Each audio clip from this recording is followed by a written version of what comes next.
शहनाइयों की सदा कह रही है, खुशी की मुबारक घड़ी आ गई है। पेपरों में जब आपके दोस्त अगर आप यूं करके देखें ना और आपको ना कुछ ना दिखाएं, बहुत कुछ जहन में आ जाता है। इसका मैं क्या जवाब दूं, घर से चपेड़े नहीं खानी मुझे, बस इसको कट करते हैं। आंडे गरम आंडे कूलर में मौला, बस इतना ही मैं उन्हें कहूँगा और इतने आगे नहीं कुछ कह सकते। ये रंगी कहानी तुम्ही को मुबारक, तुम्हारी जवानी तुम्ही को मुबारक। बिस्मिल्लाहिर्रहमानिर्रहीम। अस्सलाम वालेकुम नाज़रीन, आपका अपना मेज़बान ज़ैन इम्तियाज़ आपकी खिदमत में हाजिर है और आप देख रहे हैं वायरल पॉइंट डेली।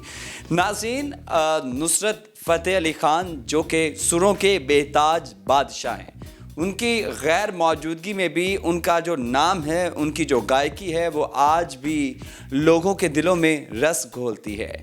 मेरे साथ मौजूद हैं नवीं जमात के तालिब इल्म हैं शहरियार फ़ारूकी, जो कि उस्ताद नुसरत फ़तेह अली ख़ान की गायकी से काफ़ी मुतासिर हुए हैं और ना सिर्फ मुतासिर हुए हैं बल्कि उनकी गायकी को ही कॉपी करते हैं। इन्हीं से जानते हैं कि आखिर इतनी कम उम्र में जो है इतने बड़े जो नाम हैं उनको कॉपी करना, कॉपी तो बहुत दूर की बात है, उनके बारे में तसव्वुर करना भी बहुत दूर की बात है। उन्हीं से बात करते हैं। अस्सलाम वालेकुम। वालेकुम अस्सलाम। शहरियार, मुझे ये बताइएगा कि उस्ताद नुसरत फ़तेह अली ख़ान जो कि उस्ताद आज़म हैं, सुरों के बेताज बादशाह हैं, अल्लाह पाक गरीक़ रहमत करे, आमीन, लेकिन उनकी गायकी आज भी उनकी गैर मौजूदगी में एक अपना मकाम रखती है।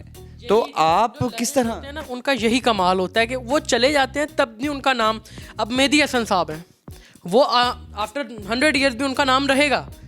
जब तक उनकी गज़लें चलेंगी वो जिंदा रहेंगे। इसी तरह नुसरत साहब हैं। अच्छा शहरियार, आप चूँकि नुसरत फ़तेह अली ख़ान साहब को कॉपी आपके मुताबिक बकौल आपकी कॉपी नहीं करते, बस सुनते सुनते ही वो आपकी ज़बान पर तारी हो जाता है। मुझे बताइएगा शहरियार कि जो पहली कौन सी गज़ल थी, कवाली थी जो कि आपने सुनी थी और आप जो है इंस्पायर हुए थे? काली काली जुल्फ़ों के फंदे न डालो हमें जिंदा, ये मैंने सबसे पहली उनकी सुनी थी। सबसे पहली ये सुनी थी और आप ये गुनगुना भी लेते हैं, गा भी लेते हैं? जी मैं गा रहा हूँ। तो ज़रा आप बताएं, अपनी खूबसूरत सी आवाज़ में हमें भी सुनाएं ताकि हम भी आपके गाने से काली काली जुल्फों के फंदे न डालो हमें जिंदा रहने दो, ऐ हुस्न वालों न छेड़ो हमें, हम सताए हुए हैं बहुत, जख्म सीने पे खाए हुए हैं, सितमगर हो तुम खूब पहचानते हैं, तुम्हारी अदाओं को हम जानते हैं, दगाबाज हो तुम सितम ढाने वाले, फरेबे मोहब्बत में उलझाने वाले, ये रंगी कहानी तुम्ही को मुबारक, तुम्हारी जवानी तुम्ही को मुबारक, हमारी तरफ से निगाहें हटा लो हमें जिंदा रहने दो, ऐ हुस्न वालों काली काली जुल्फों के फंदे न डालो हमें जिंदा रहने दो, ऐ हुस्न वालों। माशाअल्लाह। शहरियार, मुझे ये बताइएगा कि कितनी उम्र में आपने ये गाना जो है या कवाली जो है वो सुनी और आप इंस्पायर हो गए? 11-12 साल। और अब आपकी उम्र कितनी? 18 साल। यानी कि 7-8 साल जो है आप गायकी में ही रहे? नहीं, मैं पढ़ता भी हूँ, साथ साथ पढ़ाई भी की और इसको कंटिन्यू रखा है। मैं इसको आगे अभी जैसे 6 साल से मैं और भी गज़लें उनकी सुनता हूँ और भी लोगों को सुनता हूँ, तो इसको कंटिन्यू किया हुआ मैंने। मुझे ये बताएं, अभी आप कौन सी क्लास में पढ़ते हैं और साथ ही साथ क्या पढ़ते हुए कभी कोई गज़ल, कोई कवाली, कोई चीज़ जहन में नहीं आती? आ जाती है जब पेपरों में, जब आपके दोस्त अगर आप यूं करके देखें ना और आपको ना कुछ ना दिखाएं, बहुत कुछ जहन में आ जाता है। तो कभी ऐसे इत्तेफाक हुआ है, आपने बताया है कि आप जो है इधर उधर जब पेपर वगैरह देते हैं, काम करते हैं, तो आपको गुनगुनाना शुरू कर देते हैं, तो कभी पेपरों में भी ऐसे हुआ है कि कुछ अचानक ही जहन में आ जाए और आमद हो जाए और आप सुनाने लग जाएं? जी एक दफ़ा मेरा एक दोस्त था, तो मैं उसके साथ, आपको पता है दोस्ती में एक दूसरे के सहारे बैठते हैं पेपरों में, बड़ा तो दोस्ती के सहारे बैठते हैं। वाह। पढ़ाई भी करते हैं, ये बात नहीं है, लेकिन जब ना हो तो बंदा, अब रियाजी से तो वैसे ही मेरी जान निकलती है, मैथ्स तो अब बैठे हुए थे तो मैंने काली काली जुल्फ़ें मैंने पढ़ता था बड़ी स्कूल में, बड़ा फेमस था मैं। तो अब मैं अपने दोस्त की तरफ देख रहा हूँ कि मैंने उसको इशारा किया, मैं कहा यार ये, उसने मेरी तरफ देखा और मुँह आगे कर लिया। फिर मैंने इशारा किया, मैं कहा दिखा, मतलब कुछ बता, रियाजी का पेपर चल रहा है। फिर उस वक्त मेरे जहन में आया था, क्या क्या आया था? अता करूँ उर्दू रियाजी के फंदे न डालो, हमें 33 लेने दो, दगाबाजों न छेड़ो हमें, हम सताए हुए हैं बहुत, थप्पड़ पेपरों में खाए हुए हैं, पढ़ाकू हो तुम खूब पहचानते हैं, तुम्हारी कमीनगी को हम जानते हैं, दगाबाज हो तुम सितम ढाने वाले, फरेबे चीटिंग में उलझाने वाले, तुम्हारी ये बूटी तुम्ही को मुबारक, तुम्हारी नलायकी तुम्ही को मुबारक, हमारी तरफ से निगाहें हटा लो, हमें 33 लेने दो, ऐ दगाबाजों काली काली जुल्फों के फंदे न डालो, हमें जिंदा रहने दो, ऐ हुस्न वालों। माशा कैसी कैसी जनाब, ये काली काली जो जुल्फ़ें हैं आपने तो उसको वैसे ही सरे बाज़ार नीलाम कर दिया है। मुझे ये बताइएगा शहरयार कि ज़िंदगी में आपका फ्यूचर में बनने का क्या इरादा है? आप तालीम भी हासिल कर रहे हैं, क्या सिंगिंग में आगे जाने का इरादा रखते हैं या पढ़ाई में आगे? सिंगिंग इंशाल्लाह, अल्लाह ने चाहा मैं किसी बड़े मौके का ही वेट कर रहा हूँ, और 2-4 मेरे और भी इंटरव्यूज़ हो चुके हैं, तो अल्लाह करे किसी की नज़र पड़ जाए, किसी कंपोज़र की या किसी बड़े आदमी की, तो मैं सिंगर ही अल्लाह ने चाह दे के, पता है कि हम कुछ नहीं कर सकते। अगर मैं कहूँ कि मैं बनूँगा, नहीं, सिर्फ तवक्कल होता है, मेहनत और साथ तवक्कल जो आपको चांद तक ले जाती है। क्या बात है। मुझे ये बताएं, आपकी फैमिली में कोई और भी सिंगर है या सिर्फ आप ही पहले सिंगर हैं? नहीं, मैं पहला ही सिंगर हूँ। बाकी क्या और कौन कौन से डिपार्टमेंट्स से हैं? क्या आप यानी कि सिंगिंग के रेलिवेंट है या इसके अलावा? बिल्कुल अपोजिट है। कैसे? मेरा भाई कॉल सेंटर है इधर, उसमें जॉब करता है, वाले साहब मेरे सेल्स मैनेजर थे, तो कोई भी रिलेशन नहीं बनता, बिल्कुल भी, मतलब के रिलेटिव नहीं है। आपने बताया कि आपकी फैमिली में सारे हाफिज़े कुरान हैं, मुतादिद लोग जो हाफिज़े कुरान हैं, और आप अकेले सिंगर हैं। मैं अब इसका जवाब मैं नहीं दे सकता, इसका तो मैं क्या कहूँ, मेरे भाई माशाल्लाह हाफिज़ हैं।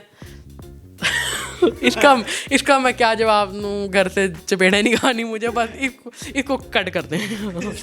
इसको कट नहीं करेंगे, इसको हम आगे कंटिन्यू करेंगे। मुझे ये बताइएगा शहरयार कि वाकई आपके भाई हाफिज़ हैं?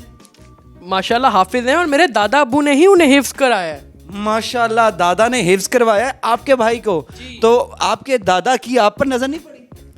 नहीं पड़ी थी, लेकिन उन्हें फौत हुआ अरसा हो गया काफ़ी। जब मैंने शुरू किया था तो उससे पहले ही वो फौत हो गए थे। अल्लाह पाक उन्हें खरीके रहमत में करेगा। मुझे ये बताइएगा कि आपके भाई जब आप गाना गा रहे होते हैं और आपके भाई दूसरे रूम में होते हैं या आपके पास बैठे होते हैं, तो क्या फिर आपस में कोई बातचीत होती है, कुछ तोतराक होती है, या वो नाते पढ़ते और आप गाने गाते? नहीं नहीं नहीं नहीं, ऐसी कोई बात नहीं है। जो बात है, भाई मेरा बहुत सपोर्टिव है, हालांकि हाफिज़ है, ठीक है, सब कुछ है, लेकिन वो बहुत सपोर्ट करता है मुझे कि या नहीं यार तू गा, कोई मसला नहीं है यार, और भी बड़े काम चल रहे हैं, तू गा, मुझे कोई इशू नहीं है। फैमिली में किसी को भी मेरी कोई इशू नहीं है।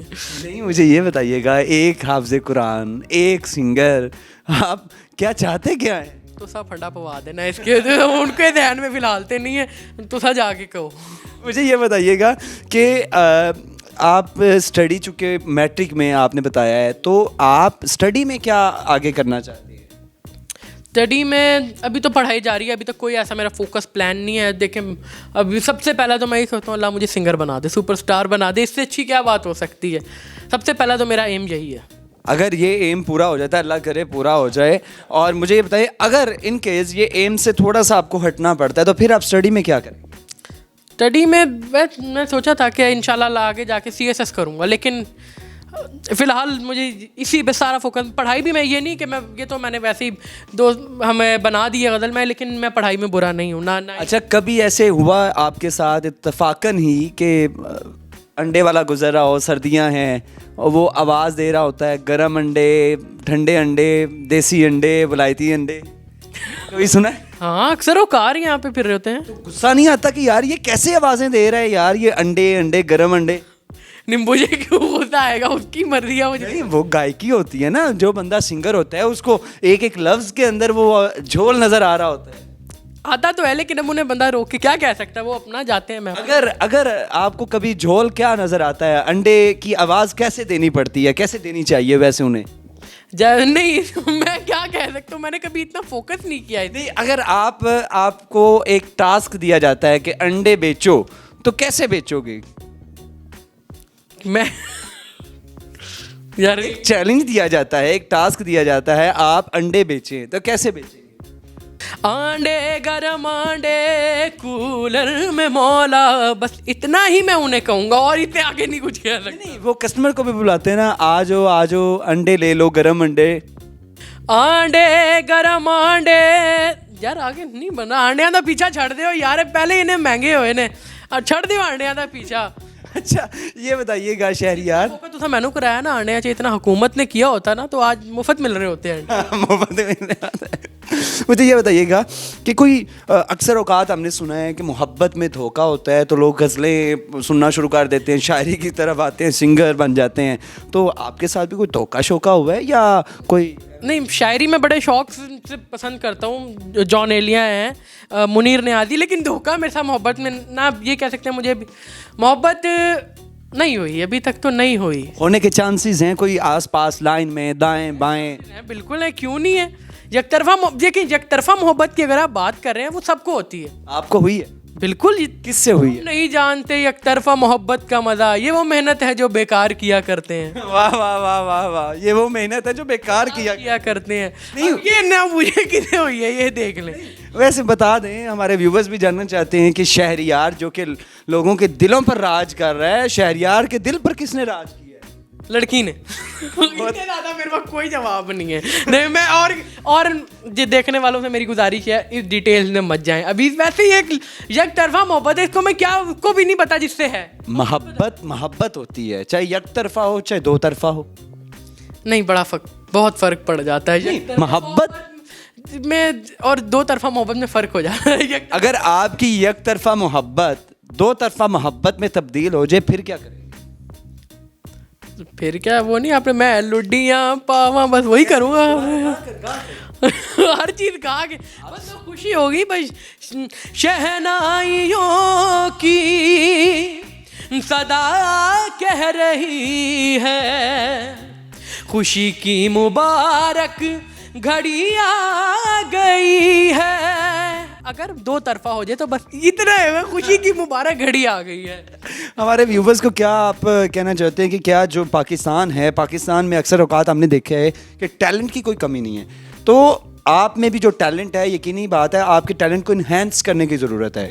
क्या आप समझते हैं कि पाकिस्तान में म्यूज़िकल जो एकेडमीज़ हैं वो कारआमद हैं, मुफीद हैं आपके लिए? कारआमद हैं, मुफीद हैं, बिल्कुल है, लेकिन वो जिनके पास सीखने के पैसे हैं। देखें आज सिखाने के लिए, यानी कि म्यूजिक के लिए भी बहुत ज़्यादा पैसे चाहिए होते हैं सीखने, अच्छे खासे हैं। देखें आजकल का जो दौर है ना, specially I am talking about this era, कुछ भी मुफ्त नहीं है, कुछ भी नहीं। देखे सीखने, अब मैंने एक दो जगह बात की तो उन्होंने कहा जी 5,000 7,000 8,000, तो इतना जहाँ आवाम के पास खाने को नहीं है, घर लोगों पे बड़ी मुश्किल से चल रहा है, वहाँ से कोई भी बंदा मेरे जैसा मिडिल क्लास 6 या 7,000 या 8,000 रुपये महीना कहाँ से निकालेगा? आप खुद जवाब ने एक है बस के, एक यूट्यूब है जो प्लेटफॉर्म है, उस पर मैं अपलोड करता हूँ, मेरा अपना यूट्यूब चैनल है शहरी फारूकी के नाम से, भाई लिंक दे देंगे डिस्क्रिप्शन में। तो ये बताइएगा शहरियार, जिस तरह आपने बताया है कि बहुत मुश्किल हो जाता है यानी कि सरवाइव करना, तो आप अकेडमीज़ की फ़ीस कैसे दें? तो आप हुकूमत वक्त से क्या मुतालबा करेंगे? हुकूमत वक्त के बाद और भी बहुत सारे मुतालबात हैं। मैं मुतालबा करके दलील होने वाली बात है, मेरा भी मुतालबा यहीं कहीं पड़ा रह जाएगा। हुकूमत वक्त से के मुतालबे से अच्छा है मैं 2 सजदे ज़्यादा कर लूँ उस मालिक से, वो जो हाकिम है उससे बड़ा कोई हाकिम नहीं है, उससे मैं इल्तजा कर लूँ, वो मेरी मदद कर देगा। इस हुकूमत से उम्मीद लगाई तो नो कमेंट। अच्छा मुझे ये बताइएगा, लास्ट पे हम जो अपने प्रोग्राम का इख्तिताम है, यकीनी बात है आपको शहरयार फारूकी की गुफ्तगू भी आपने मुलाहिज़ा की, किस तरह इन्हें इश्क हुआ और किस तरह एक तरफ़ा इश्क हुआ और किस तरह इन्होंने अंडे बेचे और किस तरह इन्होंने अपने जो दोस्तों के साथ जो है वो पेपर्स के दौरान अगर उन्होंने वो इनकी हेल्प नहीं की तो किस तरह काली काली जुल्फ़ों का इन्होंने बेड़ा गर्क किया। तो नाज़रीन, शहरयार फारूकी की लास्ट जो गज़ल है या कवाली है, उसी से हम अपने प्रोग्राम का इख्तिताम करेंगे और आपसे दोबारा मुलाकात होगी अगली वीडियो में। अल्लाह ने के बाद करे प्यार लपे गिला न हो, ये किसी का नसीब है। करे प्यार लपे गिला न हो, ये किसी का नसीब है।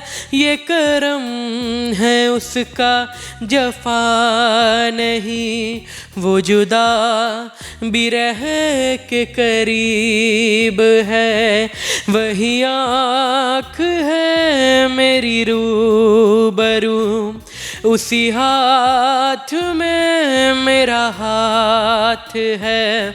जो चला गया मुझे छोड़कर, वही आज तक मेरे साथ है। जो ना मिल सके वही बेवफा।